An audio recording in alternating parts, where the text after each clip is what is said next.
Hello everyone. आज हम देखेंगे विरेचन द्रव्यों के बारे में। पहले के वीडियो में हमने वमन द्रव्यों के बारे में देख लिया था। अब देखेंगे विरेचन द्रव्यों के बारे में। तो प्रथम अध्याय आता है विरेचन द्रव्य में श्यामा त्रिवत अध्यायम, यानी श्यामा त्रिवत कल्पम है। इसके बारे में देखेंगे आज श्यामा और त्रिवत। तो जिस प्रकार सुखपूर्वक वमन लाने के लिए मदन फल श्रेष्ठ होता है, उसी प्रकार सुखपूर्वक विरेचन करवाने के लिए श्यामा त्रिवत यानी काली निषोद श्रेष्ठ होती है। इसलिए सर्वप्रथम श्यामा त्रिवत कल्प की ही व्याख्या की जाएगी। त्रिवत की श्रेष्ठता देखते हैं। विद्वान लोग विरेचन कारक द्रव्यों में त्रिवत मूल को श्रेष्ठ मानते हैं। उस त्रिवत मूल का नाम, गुण, कर्म, वेद और कल्पों का इस अध्याय में व्याख्या करेंगे। यह व्याख्यान किया जाएगा। हम देखते हैं अब त्रिवत के गुण देखेंगे। कषाया मधुरा रुक्षा विपाके कटुक च सा कपित शमनी रोक्षा च अनिला कोपनी। ठीक है। निषोद कषाय रस मधुर रस होता है, कषाय और मधुर रस होता है निषोद का, यानी कि त्रिवत का। रुक्ष गुण होता है, विपाक में कटु होती है, कफ और पित्त को शांत करने वाली होती है, कफ और पित्त शामक होती है। रुक्ष गुण होने के कारण यह वायु को कुपित करती है, यानी वात का प्रकोप करती है। तीनों दोषों पर कार्य कर रही है, जैसे कि वात पित्त कफ।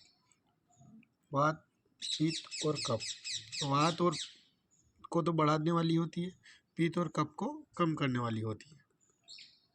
तो इसी प्रकार इसके गुण देखते हैं। कषाय मधुर रस होता है, रुक्ष गुण होता है, विपाक में कटु होती है, कफ पित्त शमनी होती, रोक्ष च अनिल कोपनी।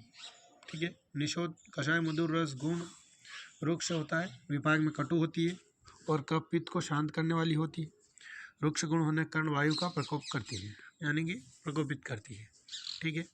निषोद वात पित्त कफ नाशक औषधों से युक्त होकर तथा विशिष्ट कल्पना द्वारा सभी रोगों के दूर करने वाली होती है।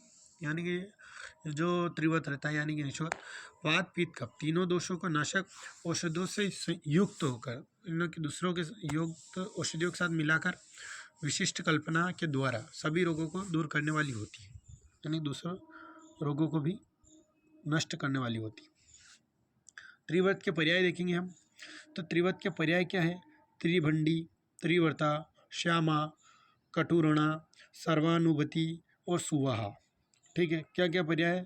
त्रिभंडी भी आ सकता है, त्रिव्रता आ सकता है, श्यामा, कुटरणा, ठीक है, सर्व अनुभूति करवाने वाला, और सुवाहा, ये इसके पर्याय है। ठीक है। अब आगे देखते हैं हम। अब आगे हम देखते हैं त्रिवत के भेद। देखते हैं। त्रिवत का मूल श्याम और अरुण वेद से दो प्रकार के होते हैं। त्रिवत का मूल रहता है दो प्रकार का, आता है श्याम वर्ण का और अरुण वर्ण का। ठीक है। दोनों प्रकार की मूल में अरुण मूल श्रेष्ठ होती है। ठीक है।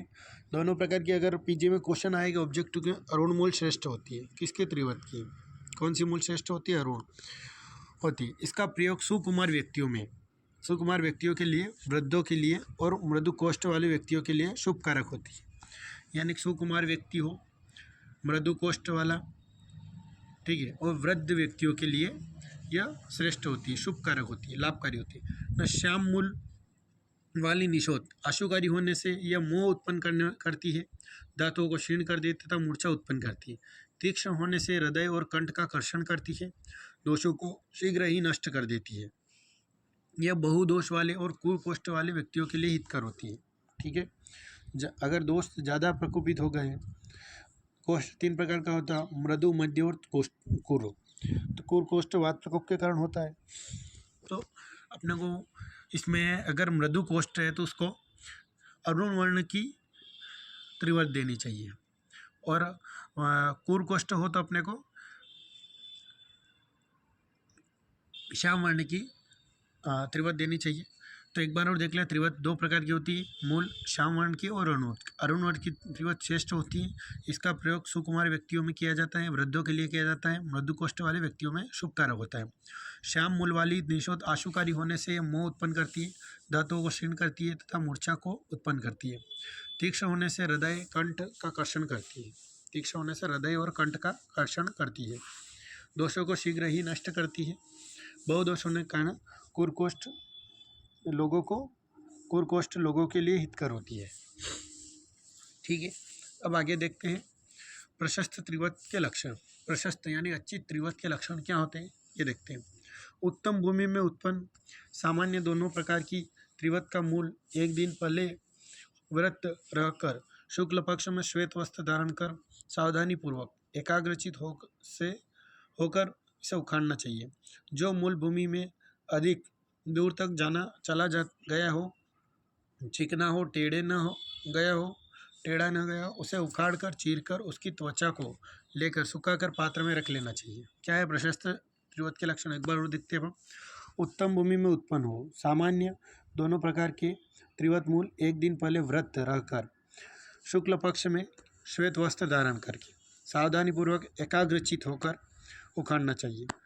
जो मूल भूमि में अधिक दूर तक न चला गया हो, ज़्यादा अंदर नहीं जानी चाहिए, चिकना हो, टेढ़े न हो गए हो यानी टेढ़ी मेढ़ी ना हो, और उसे उखाड़ कर चीर कर उसकी त्वचा को लेकर सुखाकर पात्र में रख लेना चाहिए। ठीक है, यह प्रशस्त त्रिवत के लक्षण है। त्रिवत के प्रयोग विधि देखते हैं। स्निग्धो स्विन्नो विरेच्यस्तु पेया मात्रेषित सुखम। जिस व्यक्ति को विरेचन कराना हो उसे स्नेहन स्वेदन कराकर केवल पेया खिलाए। ठीक है, जिस व्यक्ति को अपने को विरेचन कराना उसको सर्वप्रथम क्या स्नेहन कराओ, फिर स्वेदन कराओ, उसके बाद पेय का खिलाओ। दूसरे दिन प्रातःकाल निशोध का सेवन करें। दूसरे दिन सुबह पहली निशोध यानी त्रिवत का सेवन कराना चाहिए। इससे सुखपूर्वक विरेचन हो जाता है। इससे क्या होता है, सुखपूर्वक विरेचन हो जाता है। अब हम देखते हैं त्रिवत के कुल योग। त्रिवत के योग देखेंगे तो त्रिवत के कुल 110 योग होते हैं। जिस प्रकार मदन फल के 133 योग थे, 133 योग थे मदन फल के। सबसे ज़्यादा योग मदन फल के थे वमन द्रव्यों में, तो विरेचन द्रव्यों में सबसे ज़्यादा योग अपने को मिलेंगे 110 त्रिवत के। ठीक है, अब ये योग देखेंगे। अम्ल आदि द्रव्यों के योग से 9 योग बनते हैं। अम्ल आदि द्रव्यों के साथ 9 योग बनेंगे इनके। सेंधव आदि के योग से 12 योग बनेंगे। गौमूत्र से 18 योग बनेंगे। मुलेठी से 2 योग बनेंगे। जीवक आदि से 14 योग बनेंगे। दूध आदि से 7 योग बनेंगे। अवले का 8 योग बनेंगे। चीनी से 4 योग। पानक आदि से 5 योग पानक आदि से। ऋतु के अनुसार 6 योग बनेंगे। मोदक से 5 योग बनेंगे। 5 प्रकार के मोदक लड्डू बनाएंगे। घृत आदि दूध से 4 योग बनेंगे। और तर्पण और चूर्ण से 2 योग बनेंगे। मध्य से 2 योग बनेंगे। कांजी अर्थात सोविड तुषोदक से 2 योग बनेंगे। शाडव से 10 योग बनेंगे। तो ये अपने को याद करना है। कभी ऑब्जेक्टिव पूछ ले कि दूध से कितने योग बनते हैं, अवले से कितने योग बनते हैं, इस प्रकार। तो कुल योग याद होने चाहिए। कुल योग ज़्यादा इम्पोर्टेंट है। तो कुल योग 110 होते हैं, तो ये याद होने चाहिए अपने को। बाकी इतना याद नहीं हो तो भी चलेगा। त्रिवत कल्प के बाद हम देखेंगे अब नेक्स्ट अध्याय यानी कि चतुरंगुल कल्पम। ठीक है, चतुरंगुल कल्प के पर्याय यानी कि अमलतास के पर्याय देखेंगे। इसके पर्याय है आरगवत, राजवृक्ष, शंपाक, चतुरंगुल, प्रगेह, कृतमालक, कर्णिकारक, अवघातक। इसके पर्याय पूछ सकते हैं 2 नंबर 3 नंबर क्वेश्चन में। चतुरंगल के पर्याय लिखिए। तो राजवृक्ष, आरगवत यानी केसिया फिस्टुला पॉबेसी फैमिली का होता है। शंपाक, चतुरंगुल, प्रगह, कृतमालक और कर्णिकार होता है, अवघातक होता है। ठीक है, ये इसके पर्याय है।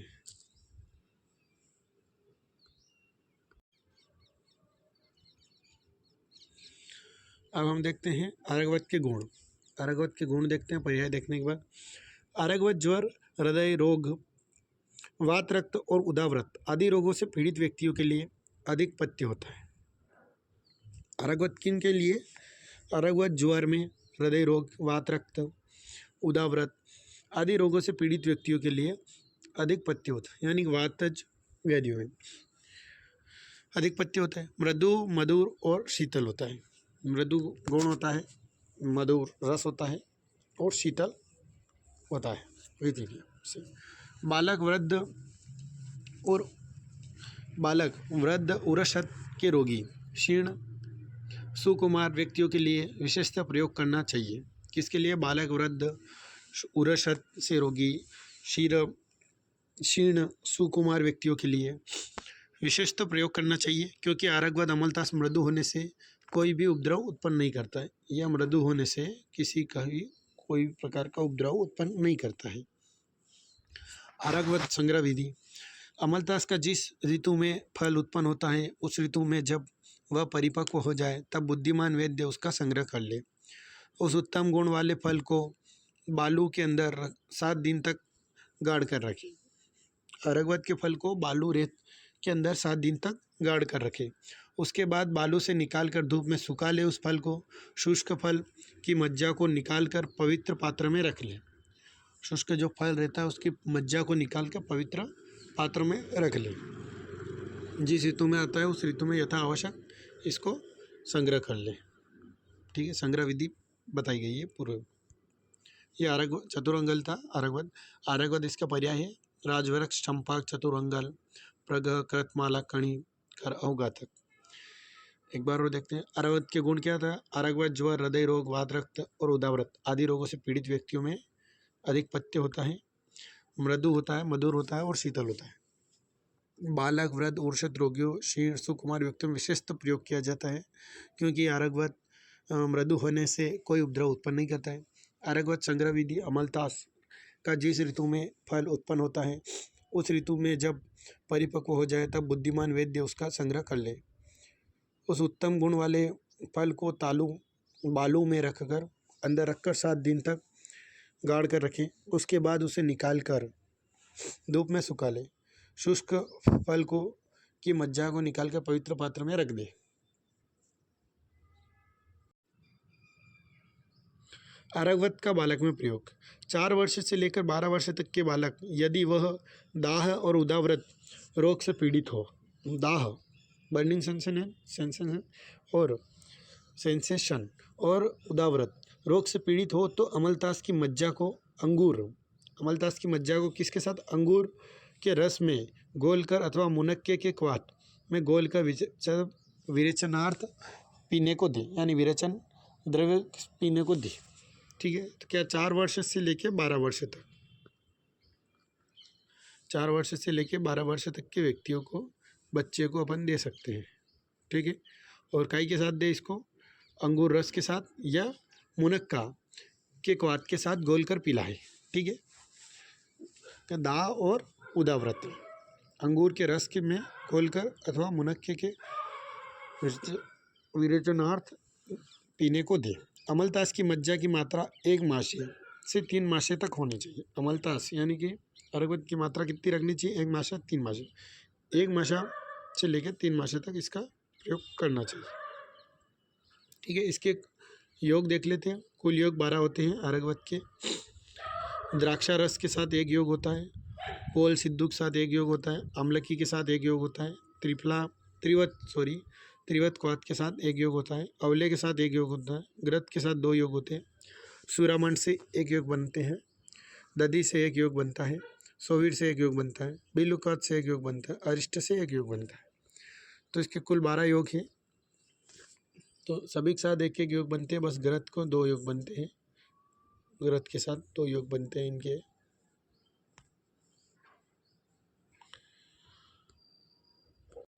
अब हम देखते हैं त्रिवत कल्पम देखेंगे। तिलवक कल्पम देखेंगे। त्रिवत देख चुके हैं अपन, तिलवक कल्पम देखेंगे। इसके पर्याय देखते हैं। लोद्र, बहुपत्र, तिरीटक। ठीक है, इसके पर्याय क्या है? लोद्र है, बृहपत्र है और तिरीटक है। लोद्र तक का प्रयोग देखते हैं। लोद्र के मूल को लेकर उसके भीतरी भाग को निकाल कर केवल बाहरी त्वचा मात्र लेकर सुखा ले और चूर्ण कर लें। चूर्ण किए हुए लोद्र के 3 भाग बनाएं। 2 भाग लेकर लोद्र के क्वाथ में घोलकर छान लें। 2 भाग लेकर लोद्र के क्वाथ में घोलकर छान लें। उस छने हुए क्वाथ को चूर्ण के बचे हुए भाग को भावित कर दें। छने हुए क्वाथ को से जो चूर्ण के बचा हुआ एक भाग है उससे भावित कर दें, भावना दे दें। पुनः उसको 10 मूल के क्वाथ से भावना दें। फिर उसको 10 मूल के क्वाथ से भावना दें। भावित चूर्ण को सूखाकर आवश्यकता पड़ने पर प्रयोग करें। जो चूर्ण भावित हो चुका उसको सूखाकर आवश्यकता पड़ने पर उसे प्रयोग करें। तिलवक के कुल 16 योग बनते हैं। दध्यादि 5 योग, सूरा के साथ 1 योग, सोवीर के साथ 1 योग, अरिष्ट के साथ 1 योग, कंपिलक के साथ 1 योग, लेह पाक के 3 योग बनते हैं और घृत पाक के 4 योग बनते हैं। तिलवक के कुल 16 योग है। ठीक है। तिलवक के पर्याय लोद्र, बहपत्र, त्रिटक। लोद्र के त्वक का प्रयोग लोद्र की मूल को लेकर उसके भीतरी भाग को निकाल कर केवल बाहरी त्वचा मात्र को लेकर सुखा ले, चूर्ण कर ले। चूर्ण के लिए इसके 3 भाग कर ले।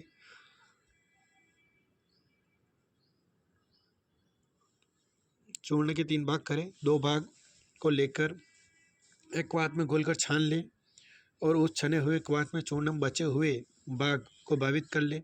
चूर्ण को 10 मूल के क्वाथ से भावना दे। मत भावित चूर्ण को सुखाकर आवश्यकता अनुसार पड़ने पर प्रयोग करना चाहिए। कुल 16 योग होते हैं तिलवक के।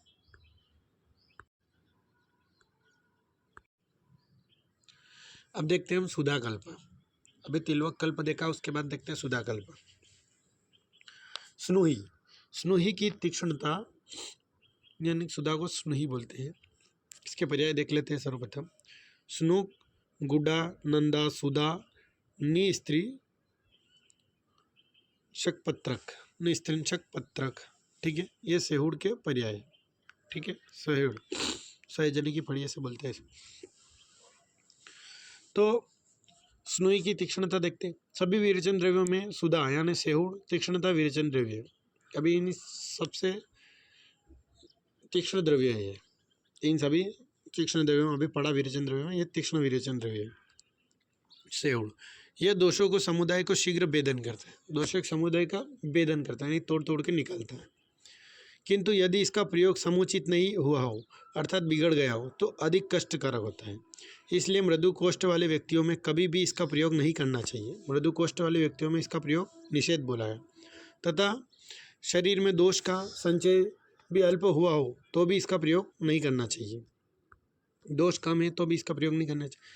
अन्य विरेचन द्रव्यों से लाभ होने की संभावना हो तो भी इसका प्रयोग नहीं करना चाहिए। अगर अन्य विरेचन द्रव्य हमने पढ़े उनसे लाभ हो रहा हो तो उनका प्रयोग करना चाहिए, इसका प्रयोग नहीं करना चाहिए। ये तीक्ष्ण होने के कारण धातुओं को क्षीण कर देगा और कष्टकारी साबित होता है। स्नुई का प्रयोग स्थल, इसका कहाँ प्रयोग करना चाहिए अपनों को? तो इसका प्रयोग करना चाहिए पांडु रोग में, उदर रोग, गुल्म रोग, कुष्ठ रोग, दूषी विष से पीड़ित, दूषी विष से पीड़ित, शोत्रो, मधुमेह में जिन लोगों का मन दोष से विभ्रांत हो गया हो, अर्थात मानसिक रोग से पीड़ित हो, ऐसे रोगियों को, तथा इसी प्रकार के अन्य रोगों से पीड़ित हो, बलवान हो, और तो सेहुड़ का प्रयोग विरेचन के लिए करना चाहिए। यदि सेहुड़ का प्रयोग नियम अनुसार विधिपूर्वक रोगियों में कराया जाता है तो दोषों को अत्यंत संचय को भी शीघ्र ही नष्ट कर लेता है। ज़्यादा संचय हो गया मतलब दोषों का प्रकोप बहुत है तो भी बाहर निकाल देता है। सेहुड़ के पर्याय देखते हैं। स्नेहुक, गुडा, नंदा, सुधा, निस्त्रिंशक पत्रक। सेहुड़ के भेद देखते हैं। सेहुड़ के 2 भेद होते हैं, 2 प्रकार का होता है। एक छोटे कांटे, एक में कांटे अधिक होते हैं, एक दूसरे में कांटे कम होते हैं। यानी कांटों के अनुसार इसको भेदित किया है, कंठित। तो एक में कांटे अधिक होते हैं, दूसरे में कांटे कम होते हैं। पर जो होते हैं वे अत्यंत तीक्ष्ण चौके होते हैं। जिनमें अधिक कांटे होते हैं वह श्रेष्ठ होते हैं। जिनमें भी अधिक कांटे होते हैं वो श्रेष्ठ होते हैं। बुद्धिमान वैद्य को चाहिए कि 2 वर्ष अथवा 3 वर्ष के पुराने सेवड़ को छुरी से चीरकर दूध निकाले। विशेषकर सेवड़ का दूध शिशिर ऋतु में अंत में लेना चाहिए। किसमें? शिशिर ऋतु के अंत में लेना चाहिए। सेवड़ का दूध शिशिर ऋतु के अंत में लेना चाहिए, अर्थात सामान्यतः जब आवश्यकता हो तभी दूध निकाला जाता है, पर शिशिर के अंत में संग्रह किया हुआ दूध अधिक लाभकर होता है। सामान्यतः औसत ग्रहण परिभाषा के अनुसार शरद ऋतु में दूध लिया जाता है, ठीक है, पर विशेष वचन होने से इसका दूध शिशिर ऋतु के अंत में लिया जाना चाहिए, ठीक है। विशेष होने के कारण शिशिर ऋतु में इसका सामान्य दूध शरद ऋतु के अंत में निकाला जाता है, पर इसका दूध शिशिर ऋतु के अंत में लेने पर विशेष प्रकार से कार्य करता है, श्रेष्ठ होता है। सुधा के कुल 20 योग बनते हैं, सोवीर से 7 योग बनते हैं, घृतपान से 1 योग बनते हैं, मांसा रस अनुपान से 1 योग बनाते हैं, पानक से 1 योग, नस्य के साथ 1 योग, लेह से 1 योग, यूष के साथ 3 योग बनाते हैं, शुक मत्स्य मांस से 2 योग बनते हैं, सूरा से 1 योग बनता है और घृत से 2 योग बनते हैं, ठीक है। सेवड़ के कुल 20 योग है। इसका दूध शिशिर ऋतु में निकालना चाहिए, ये इसका विशेष प्रावधान बताया है। सामान्य तो दूध अपन शरद ऋतु में निकालते हैं, पर ये पीजी में क्वेश्चन पूछ सकते हैं अपनों से कि इसका दूध कब लिया जाता है, तो शिशिर ऋतु में श्रेष्ठ होता है। सामान्य तो दूध शरद ऋतु में निकाला जाता है, पर ये इम्पोर्टेंट है।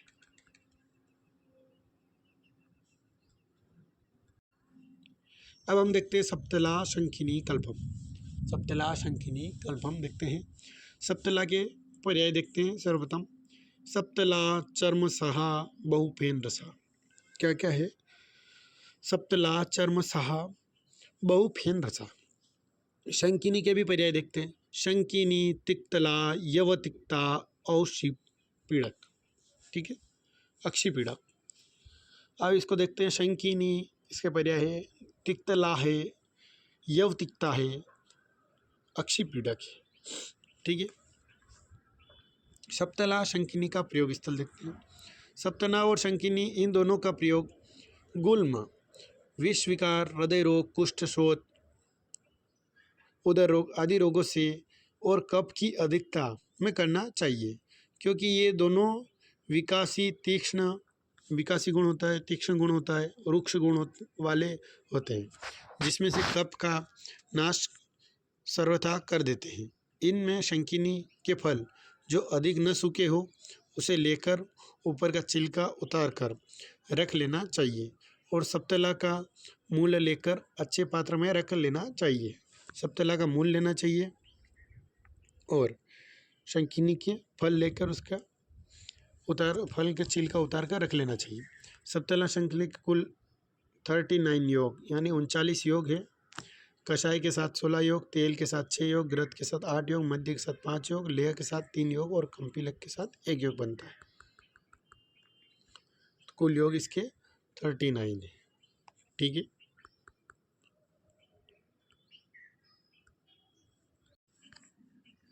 अब हम देखते हैं द्रवंती, दंती, द्रवंती, कल्पम। दंती के पर्याय देखते हैं और द्रवंती के पर्याय देखते हैं। दंती के पर्याय दंती, उदंबर पर्णी, निकुंभ, मुकुलक। क्या क्या पर्याय है? दंती, उदंबर पर्णी, निकुंभ, मुकुलक, ठीक है। उसी प्रकार द्रवंती के भी पर्याय देखते हैं। द्रवंती के द्रवंती, चित्रा, न्योग्रधि, मुशिका, हृदया, द्वया, मुशिका, द्वया। उत्तम दंती और द्रवंती के लक्षण देखते हैं। बुद्धिमान वैद्य को चाहिए कि वह स्थिर, बहल, हस्तिदंत के समान श्याव और ताम्र वर्ण की दंती और द्रवंती के मूल का संग्रह करे। बुद्धिमान वैद्य को चाहिए कि वह स्थिर, सारयुक्त यानी बहल, गंधवक युक्त, हस्तिदंत के समान श्याव और ताम्र वर्ण की दंती और द्रवंती के मूल का प्रयोग करे या संग्रह करे। दंती और द्रवंती की संग्रह विधि: संग्रहित मूल पर पिपली और मुलेठी का कल्क का लेप कर कुशाओं में परिवेष्टित कर मिट्टी का लेप कर इसे गोले का अग्नि में स्वेदन करें। इस गोले को अग्नि में स्वेदन करें। स्वेदन उपरांत, स्वेदन के बाद इसे तोड़कर धूप में सुखा लें। इस प्रकार अग्नि और धूप में इसको सुखाने से इसका विकासित्व गुण नष्ट हो जाता है, यानी विकासी गुण नष्ट हो जाता है। दंती द्रवंती का गुण।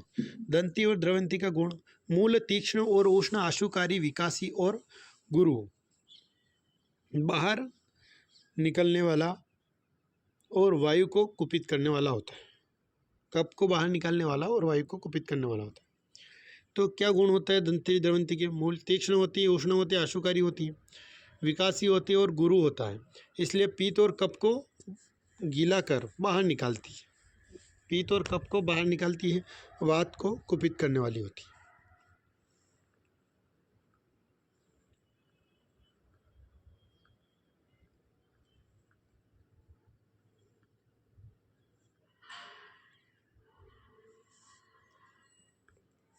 अब हम इसके योग देखते हैं। कुल योग 48 होते हैं, यानी कि 48 योग। ठीक है। दधि के 3 योग बनते हैं, प्रियाल के साथ 5 योग बनते हैं, मांस रस के साथ 3 योग बनते हैं, स्नेह के साथ 3 योग बनते हैं, लेह से 6 योग बनते हैं, चूर्ण से 1 योग बनता है, इक्षु से 1 योग बनता है, मूंग मांस रस से 3 योग बनते हैं, यवा के साथ 3 योग बनाते हैं, उत्कारी के साथ 1 योग बनाते हैं, मोदक के साथ 1 योग बनता है, मध्य के साथ 1 योग बनता है, दंती द्रव के तेल के साथ 1 योग बनाते हैं, चूर्ण के साथ 1 योग है, मोदक के साथ 1 योग है, आसव के साथ 5 योग है इसका, और तुषोदक के साथ 1 योग है, सूरा के साथ 1 योग है, कंपीलक के साथ 1 योग है, और ग्रत के साथ 5 योग है। ठीक है, जो कि हमने पढ़ा है। धन्यवाद।